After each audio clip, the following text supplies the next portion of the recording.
In this episode, we're going to change the oil in this Ford 1964 F100 pickup, and we're going to hear about the novel American Dirt. Okay, here I've assembled the items to change our oil this morning. I've got the correct amount of oil in the right viscosity. How do I know how much that is, how much to use in the viscosity? I've checked the owner handbook. Now this is for our Dodge Durango. Your car, a newer car, may not even have this in the glove box anymore. You're going to check on the internet for your specifications for your vehicle. I had to do that with my older truck here, and I found out that I could use 10W40 oil, or in this case 5W30 is okay. The book I want to tell you about today is American Dirt by Janine Cummings. Now this novel has stirred some controversy recently, specifically with Oprah. I'll let you Google why it's controversial and learn about it for yourself. But I'll just tell you that this is a fantastic book. I enjoyed reading it. It's in a very important topic right now. You're going to get something to catch the oil once you pull the drain plug. This oil pan here easily fits under the vehicle, but you could use anything like an old aluminum pan, anything. I've got my gloves here, okay, obviously, because it's going to get messy. I've got an open-ended crescent wrench. I've got the correct diameter socket wrench. I've got an oil filter wrench, which you can purchase at any Advanced Auto or a similar auto parts store. They're not very expensive.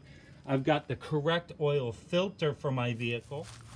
Luca, Lydia, and Sebastian are a happy family in Acapulco, Mexico. Lydia is a bookstore owner and a prominent member of the community where her husband is an investigative journalist. That is the problem. In order to be a good investigative journalist, you have to write things about people. Unfortunately, Sebastian wrote an article about the local drug cartel. Okay, under every car is a drain plug. And this is the oil pan right here that holds the oil that circulates through the car or truck. And this oil plug is a bolt that goes in, and once you remove it, the oil is going to come running out. So you need a wrench to undo this nut bolt, and sometimes it's on very hard. So, I mean, you could use an open-ended crescent wrench like I've got here, okay? But it's much better to have the correct diameter socket wrench because it will go right over the bolt nut. So an article that's written about their leader, Javier, is not complimentary and not something they want right now. As you can imagine, bad things happen to this family and leaves Lydia and Luca on the run. How do you escape a drug cartel that has its clutches and fingers throughout the whole Mexican countryside? How do you escape when you can't take a plane? You can't take a passenger bus. You can't take a passenger train. You can't even walk without fear. Okay, so I've undone the bolt here into the oil pan, and you notice I've left it with just a tiny bit of oil dropping out of it. There's a few threads left that are still in there, and you don't want to do it quickly because the oil will come gushing out and your drain plug will drop into your receptacle. I can feel there's just a couple threads left. And there it is. Okay, while you're waiting for your oil to drain out fully of the oil pan, if you're going to change the oil filter, now's a good time to do that. This oil filter comes off with a wrench right here, which slips over the end of it like this. And then you just turn it, you know, righty-tighty, lefty-loosey, all right? Luca and Lydia meet two sisters on their trip north. Their names are Soledad and Rebecca. Soledad and Rebecca describe a beautiful homeland in Ecuador.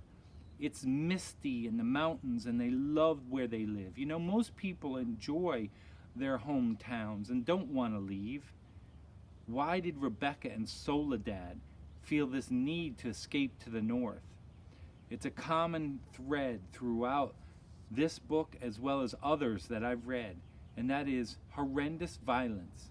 Violence that's happening to people in South America, Central America, Mexico. If this violence was not happening to them, they wouldn't see a need to leave their hometown where they grew up.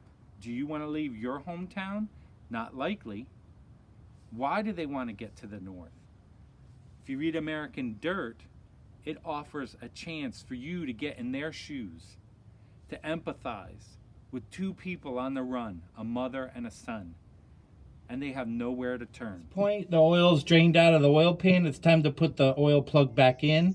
You can do that very carefully by hand at first, and then when you feel that it's tight with just by hand, then you're going to take your socket wrench and tighten it up the rest of the way. Now you don't have to tighten this down like with all your might. I mean, you're going to make it tight, but some people over tighten this this drain plug so that it actually ruins the oil pan and the drain plug. You can't practically get it off. So just do it a couple more turns after hand tight. I mean, you'll tell. You'll be on the new oil filter by hand, and then the last turn or two, I use the oil filter wrench to get it on. Just a turn or two after hand. I forgot to tell you that you're gonna, most cases, need a funnel unless you're really, really good with getting that spigot in perfectly. But you're gonna fill it up with oil. Don't forget this step. You don't want to start the engine without oil in it. That is a no-no. You know, all good books, it's been said, involve some sort of journey, and American Dirt is no exception. Why is it called American Dirt? You know, a science teacher will tell you there's a big difference between soil and dirt. Soil is what we're planting things in the ground. Dirt is that stuff that gets on my truck and you have to wash off. Dirt is something that connotates or brings up a negative emotion. A soil is a good thing. That's what provides us food. But dirt is almost always a negative connotation. So why did the author choose American Dirt rather than American Soil?